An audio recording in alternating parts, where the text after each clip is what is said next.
What if I told you that a teenage girl with no military training changed the fate of an entire nation, and was executed as a heretic for the very thing that made her a hero?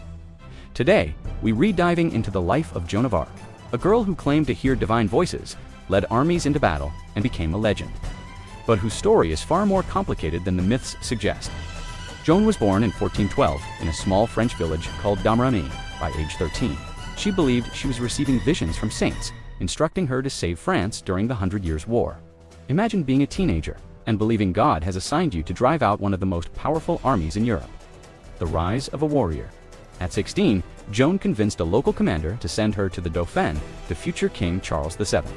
Her confidence was so strong, her faith so intense, that she won everyone over. Then something unbelievable happened. She led French troops to a series of victories, including the legendary lifting of the Siege of Orleans. Soldiers believed she was divinely protected, enemies feared her. France saw her as a miracle. She wasn't just a symbol, she was a strategist, a motivator, and a fearless fighter. She revived a dying nation. France was losing the war badly. Joan restored hope when hope was gone. She became a symbol of unity. A simple peasant girl did what nobles and generals had failed to do for decades.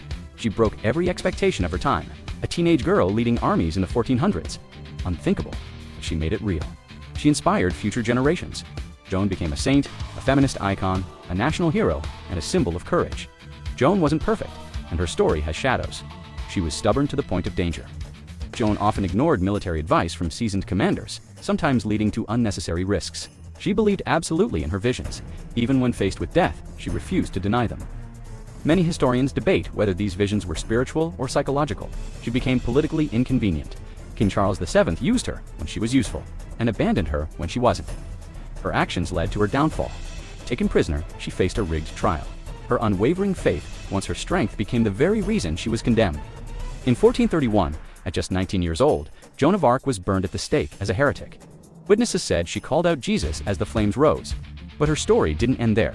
25 years later, the church declared her innocent.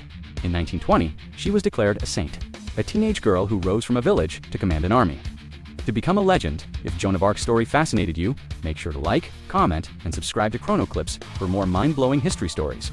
Tell me in the comments, was Joan a divine hero, a brilliant leader, or a misunderstood girl caught in history's storm? Thanks for watching. Stay curious.